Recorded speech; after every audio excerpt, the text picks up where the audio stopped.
Hello दोस्तों, स्वागत है आपका एग्जाम प्रभु के इस लेटेस्ट वीडियो में। आज हम जानेंगे विलियन चैप्टर, जो केमिस्ट्री के बहुत ही महत्वपूर्ण लेसन है और जिसमें हम न्यूमेरिकल्स और थ्योरी के बारे में बहुत ज़्यादा गहन अध्ययन करना है और उससे परीक्षा में बहुत ज़्यादा क्वेश्चन आते हैं, इसलिए आज हम उसके बारे में चर्चा करेंगे। आज हम विलियन के कुछ बेसिक्स के बारे में जानेंगे, जहां पर हम उसकी सांद्रता को व्यक्त करने वाले कुछ तथ्य हैं उनके बारे में जानेंगे और उसकी मोलरता आदि के बारे में जानेंगे। इसमें हमारा पहला बिंदु होगा प्रतिशत सांद्रता।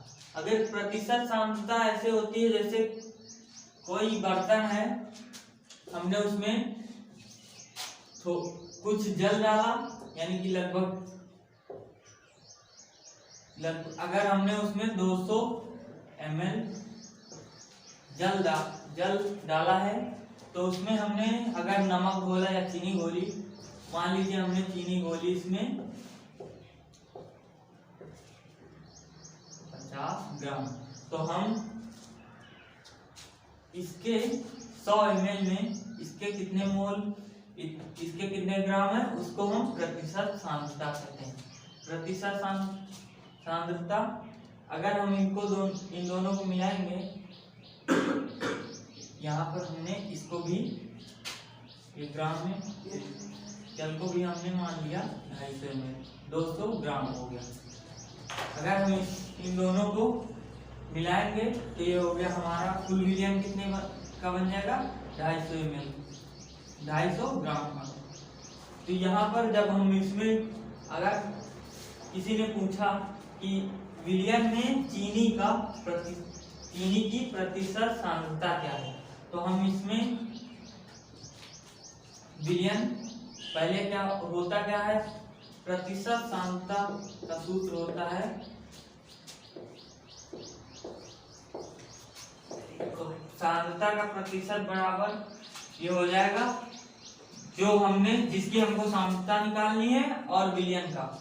तो यहाँ पर 50 ग्राम है चीनी, हमको चीनी की प्रतिशत सांद्रता निकालनी है, तो चीनी कितने ग्राम है हमारे पास, 50 ग्राम, और कुल जो विलियन बना है उसकी सांद्रता उसकी मात्रा क्या है, 250 ग्राम। तो विलेय की मात्रा बटे विलियन की कुल मात्रा गुणे 100 कर देंगे तो हमें प्रतिशत सांद्रता प्राप्त हो जाएगी। अगर हम इसको काटें तो ये हो जाएगा, 0 से 0 चला गया, 5 पंचे 25 हो गया, 5 और यहाँ पर 5, 20 पंचे 100 होता है, यहाँ पर हो गया हमारा। अब हम यहाँ पर प्रतिशत का चिन्ह लगा देते हैं, तो हमारी प्रतिशत सांद्रता कितनी है चीनी की विलियन में, 20%। तो हमारे 1% सांद्रता हो गई। और जो मुख्य टॉपिक्स हैं उनमें हमारी मोलरता आती है। तो अगर हम इसी से देखें मोलरता, तो मान लीजिए हमने यहाँ पर 200 ml अब हम कर दें इसको, तब यहाँ पर विलेय कितना, ये चीनी की मात्रा। तब मोलरता क्या होती है, मोलरता होती है किसी विलियन में, मोलरता होती है किसी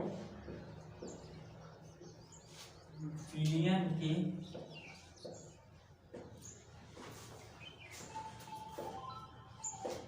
1 लीटर में किसी के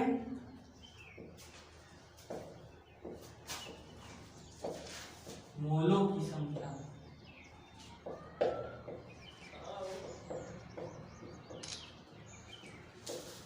किसी विलियन के 1 लीटर में विलेय के मोलों की संख्या को हम कहते हैं मोलरता। तो यहाँ पर अगर हम देखें तो यहाँ पर विलियन कितना 200 ml है, तो हम इसको अगर लीटर में चेंज करेंगे तो 1 लीटर में होते हैं 1000 ml। 1 लीटर बराबर 1000 ml। तो अगर 200 ml को, तो 200 को 1000 से भाग देंगे। अब हमारे पास 2 जीरो कट गए, तो बचा कितना, 2 पंचे 1 बट्टे, यानी कि 1/5 लीटर। इसको अगर हम चेंज करें 1/5 को दशमलव में, तो यहाँ पर हो जाएगा ये 0.2 लीटर, 0.2 लीटर। तो यहाँ पर लीटर हो गया। और विलेय के मोल कैसे निकालते हैं, तो विलेय के मोल होते हैं, विलेय का भार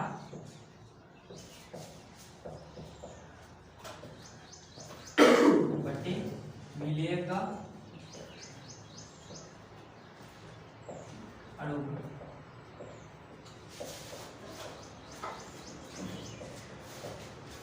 विलेय का भार बटे विलेय का अनुभार, ये होते हैं विलेय के मोल। तो हम विलेय के मोल पहले निकालेंगे। विलेय का भार कितना है हमारे पास, 50 ग्राम। कितना है, 50 ग्राम। तो हमने यहाँ लिख दिया 50।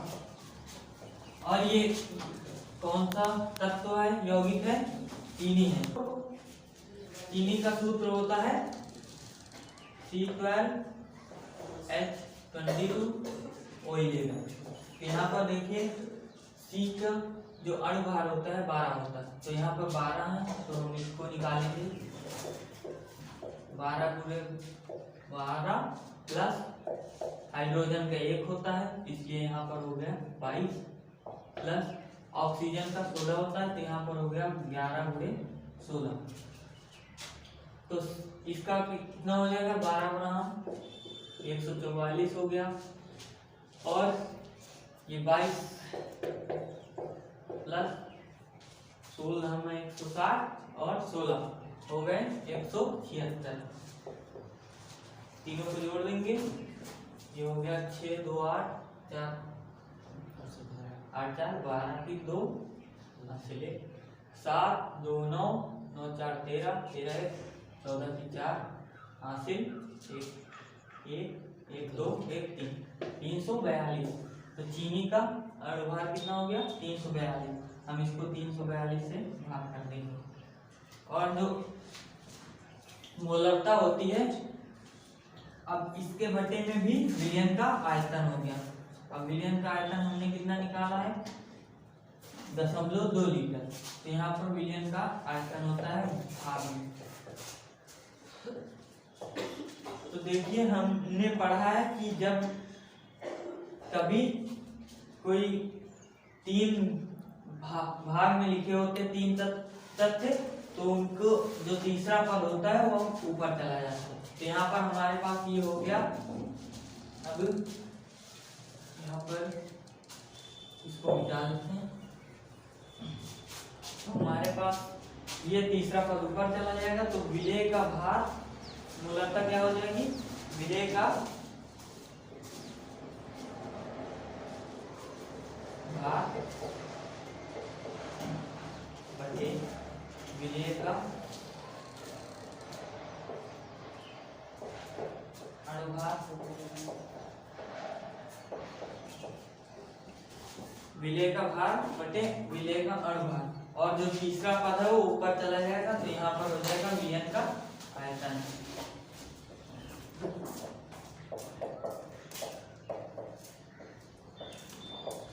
अब हम इसको सॉल्व कर लेंगे, हमारा मोलरता मिल जाएगी।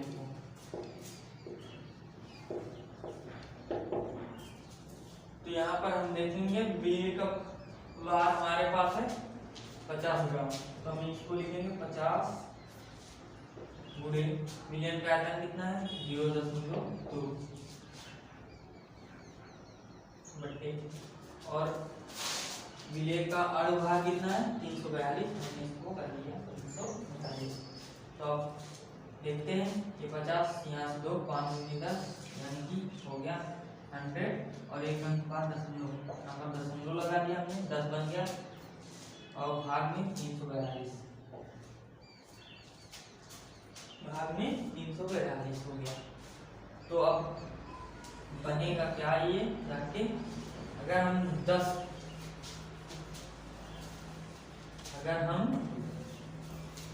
342 से भाग करेंगे, 10 को 342 से भाग दे दें तो हमें मिल जाएगी मूलता हमारी। यहाँ पर देखिए ये जाएगा नहीं, 0 लगा लिया हमने, एक 0 बढ़ गया। अब भी नहीं जाएगा तो हमने यहाँ 0 बढ़ाया और यहाँ पर भी 0 हो गया। अब कितने बार ले जा सकते हैं, हम इसको 2 बार ले जा सकते हैं, 2। तो यहाँ पर ये हो गया 2 दूना 4, 2 चौके 8 और 2 3 6, तो यहाँ पर 684। अब घटा देंगे, 10 से 4 गया, 6 आ गया, यहाँ से 9 से 10 8 गया, 1 हो गया, और यहाँ पर 9 से 6 गया, 3 बचा। तो ये हो गया। अब अगर हम दशमलव लगा, हम यहाँ पर 0 बढ़ा सकते हैं। अब हम और 3 9 कर दें, तो यहाँ पर 9 बार ले जा सकते हैं। तो हमें लगभग कितनी मिल जाएगी हमारी मूलता, लगभग 0.3 मोल प्रति लीटर। तो यहाँ पर हमारे विलेय के मोल बिलियन में कितने हैं, 0.3 मोल प्रति लीटर लगभग है। तो यहाँ पर लगभग हो गई, इतनी हमारी मोलरता होगी। अब हम जानेंगे मोलरता के बारे में। अब हम जानेंगे नॉर्मलता के बारे में। नॉर्मलता क्या होती है,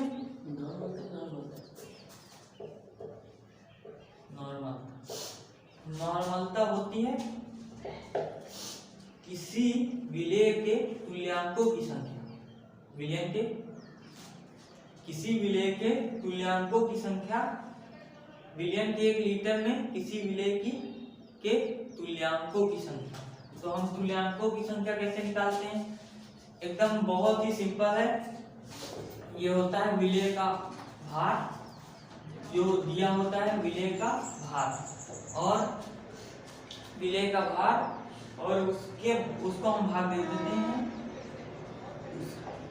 उस विलेय के तुल्यांकी भार से, विलेय के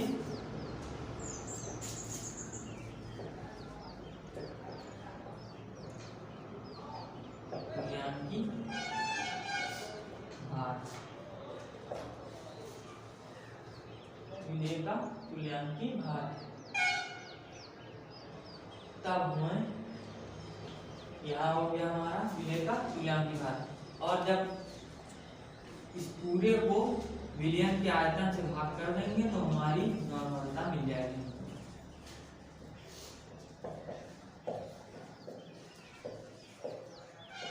तो ये होता है किसी विलयन के 1 लीटर में उपस्थित विलेय के तुल्यांकों की संख्या को नॉर्मलता कहते हैं। किसी विलयन के 1 लीटर में विलेय के तुल्यांकों की संख्या को विलयन की नॉर्मलता कहते हैं। तो यहाँ पर हम अगर कोई उदाहरण लें तो मान लीजिए हमने 1 लीटर हमारे पास कोई विलयन है, उसमें हमने 1 लीटर में हमारे पास है 100 ग्राम या 100 ग्राम मान लीजिए हमने ले लिया H2SO4 यानी कि सल्फ्यूरिक अम्ल। हमारे पास सल्फ्यूरिक अम्ल हमने 1 लीटर में मिला दिया, तो यहाँ पर हमें क्या, ये ऊपर चला जाएगा और ये बन जाएगा विलेय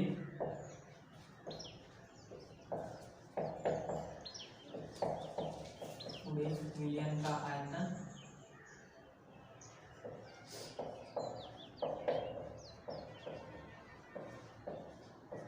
और भाग में क्या आ जाएगा, विलेय का तुल्यांकी भार।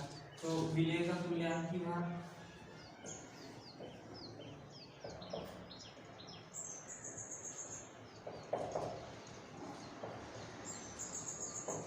विलेय का तुल्यांकी भार, तो तुल्यांकी भार होता है किसी तुल्यांकी भार। तो तुल्यांकी भार जो होता है वो होता है अणुभार जिस यौगिक का है अणुभार बटे उसकी क्षारकता या अम्लता। तो हम यहाँ पर देखेंगे तो इसकी क्षारकता होती है 2, यहाँ पर होती है इसकी क्षारकता होती है 2, तो अणुभार बटे 2 हो गया। इसकी H2SO4 की क्षारकता होती है 2। अब इसका हम अणुभार निकालें तो कैसे निकालेंगे? हाइड्रोजन की होती है 1, तो यहाँ पर 2 हाइड्रोजन है तो ये हो गया 2, प्लस सल्फर की होती है 32। कितनी होती? 32। सल्फर का अणुभार होता है 32। ऑक्सीजन का होता है 16, 16 4। यहाँ पर ये हो गया हमारा 32 दूर 34 और प्लस 16 चौको 64, तो ये हमारा बन गया 98। ये बन गया हमारा 98। तो यहाँ पर हम देखें तो इसका तुल्यांकी भार क्या हो जाएगा? इसका तुल्यांकी भार हो जाएगा हमारा 98/2। क्या हो गया? 98/2। तो यहाँ पर हमारा निकल कितना आया? 2 चौके 8 और 2 9 18, ये हमारा हो गया 49। इसका तुल्यांकी भार कितना हो गया? सल्फ्यूरिक अम्ल का तुल्यांकी भार हो गया 49। तो अगर हम इसकी नॉर्मलता निकालें तो ये क्या हो जाएगी? नॉर्मलता हो जाएगी हमारी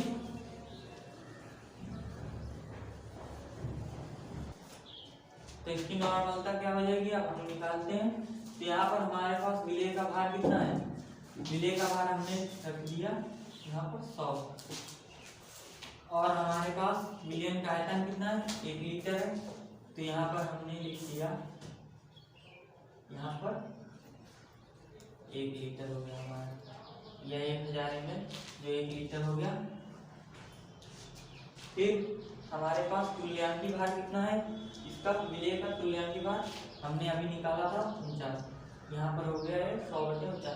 तो यहाँ पर नॉर्मलिटी क्या मिल जाएगी? नॉर्मलता क्या मिल जाएगी इसकी? 100/49। तो यहाँ पर बात करके देखेंगे तो 2 दशमलव कुछ निकल आएगा हमारे पास। 49 काटेंगे, 49 दूनी 98 हो गया। तो यहाँ पर आ गया 2 दशमलव लगाया हमने तो बना 20.0 और फिर ऐसे कुछ लगभग 2.34 ऐसे कुछ आ जाएगा। यहाँ पर लगभग हमारे पास आ गया 2 के पास। नॉर्मलता कितनी आ गई? 2 कुछ लगभग में आ जाएगा। तो नॉर्मलता का सूत्र क्या बनेगा? अगर हम इनको कॉमन नेम में लिखें तो विलेय का भार होता है, अगर विलेय का भार तो ये हो गया छोटे w से हम विलेय का भार प्रदर्शित करते हैं। और साथ में हमने क्या लिया? विलयन का आयतन लीटर में। विलयन का आयतन किस में हो गया? लीटर में। तो विलयन का आयतन हमने v मान लिया। और ना जो तुल्यांकी भार होता है उसे हम प्रदर्शित करते हैं ई से। तो ई से प्रदर्शित ये हो गई हमारी नॉर्मलता। अगर और साथ ये हो गई हमारी नॉर्मलता हो गई हमारी। और एक ठीक है, तो नॉर्मलता ये हो गई। अब हम जानेंगे मोललता के बारे में। तो मोललता हमारी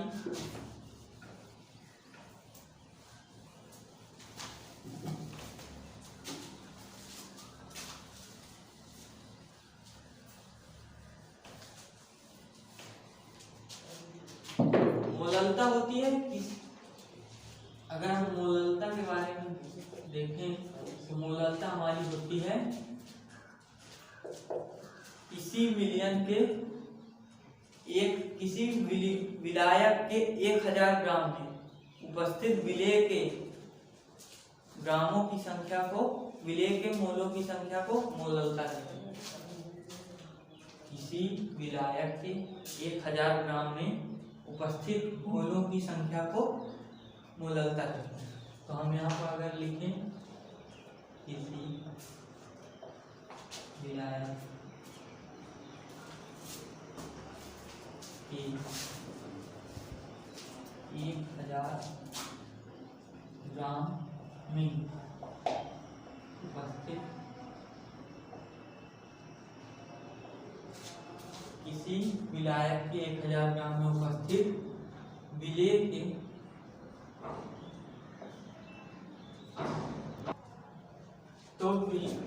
किसी विलायक के 1000 ग्राम में उपस्थित विलेय के मोलों की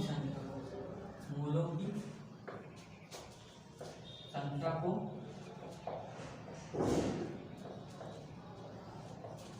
मोललता कहते हैं।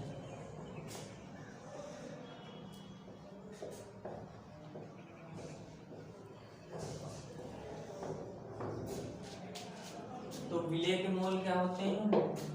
विलेय का भार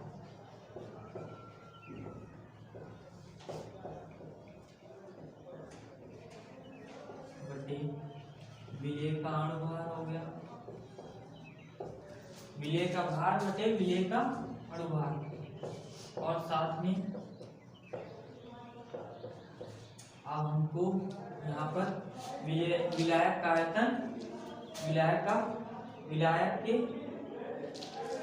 का भार यानी कि ग्राम में हम निकालेंगे विलायक का भार।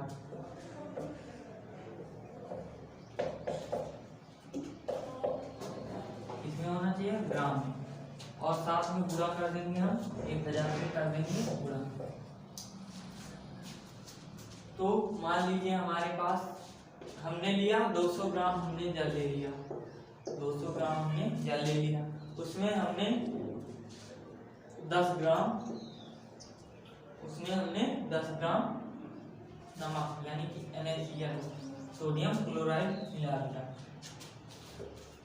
हमने उसमें सोडियम क्लोराइड मिलाया, तब यहाँ हमें सोडियम क्लोराइड या चीनी मिला दिया। मान लीजिए चलिए हमने 10 ग्राम चीनी मिला दी, तो चीनी का 10 ग्राम चीनी मिलाई। तो यहाँ पर विलायक क्या है? जो ज्यादा मात्रा में होता है उसे हम विलायक कहते हैं। तो यहाँ पर ज्यादा मात्रा में जल है, तो इस जल क्या है? विलायक है। और जो थोड़ी मात्रा में मिलाया जाता है उसे हम विलेय कहते हैं। तो यहाँ पर विलेय क्या है? चीनी। तो विलेय का भार हमारे पास कितना है? 10 ग्राम। तो हमने यहाँ पर हो गया 10 ग्राम विलेय का भार। अभी हमने निकाला था पहले इसके 342, और यहाँ पर विलायक का भार क्या है ग्राम में? 200 ग्राम हमने जल लिया, तो यहाँ पर हो गया ये 200। अब और गुणे में 1000। अगर इसको हम भाग करें तो ये हमने पाया था 2.23 ऐसे कुछ हमने 2.29 इतना हमने इसको भाग देते इतना आ रहा, और इसको हम 200 से डिवाइड कर देंगे। हमारे पास मिला कितना? 2.29 बटे 200 गुणे 1000। अब हम यहाँ से अगर देखें तो ये अगर पूरा कर दें तो ये हो जाएगा 229, क्योंकि 2 0 से दशमलव हट गया और 10 से पूरा हो गया, तो ये हो गया 2290, और 200 से भाग कर दिए तो 0 से 0 कट गया, 20 से हमने भाग किया। तो हमारी यहाँ पर जो मोललता आ गई है, अगर 20 से भाग करेंगे तो ये हो जाएगा 2 कम, देखो 0 है यानी कि 10 गुना है, तो 1 दशमलव लगा सकते हैं पहले से। ये 0 हटाएं, यहाँ पर दशमलव लगा दिया। अब हम 2 से भाग करेंगे, 2 दशम 20 हो गया, 2 ग्राम 1 दूनी 22 हो गया, और 7 में दशमलव के बाद क्या बचा हमारे पास? 2 चौके 8 और 7 में बचा 2 पंचे 10, यानी कि हमारे पास जो मोललता मिली हमें 11.45। ये हो गई हमारी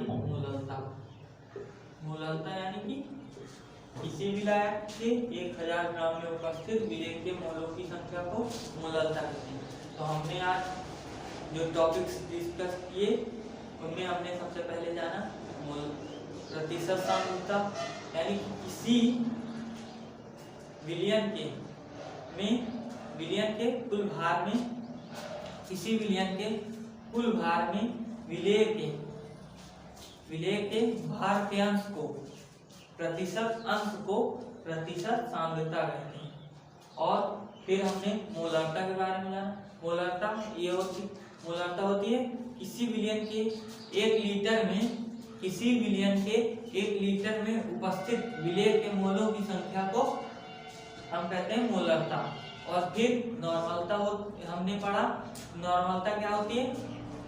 नॉर्मलता होती है किसी विलयन के 1 लीटर में उपस्थित विलेय के तुल्यांकों की संख्या, यानी कि जब हम विलेय के अणु भार को उसके तुल्यांक, उसकी क्षारकता या अम्लता से भाग दे देते हैं तो हमें प्राप्त होता है तुल्यांकी भार। तो हम अगर विलेय के भार को तुल्यांकी भार से डिवाइड कर देंगे तो हमें विलेय के तुल्यांक प्राप्त होंगे। विलेय के तुल्यांक, तो किसी विलयन के 1 लीटर में उपस्थित विलेय के तुल्यांकों की संख्या को नॉर्मलता कहते हैं। फिर हमने मोलरता डिस्कस की। तो मोलरता क्या होती है? मोलरता होती है किसी विलायक के, यहाँ पर हमने विलयन की जगह विलायक का इस्तेमाल किया, तो यहाँ पर विलायक नहीं होता है। विलायक के 1000 ग्राम में उपस्थित विलेय के मोलों की संख्या को हम कहते हैं मोलरता। तो आज हम, अगर ये वीडियो आपको पसंद आया हो तो लाइक, शेयर, सब्सक्राइब जरूर करें। धन्यवाद।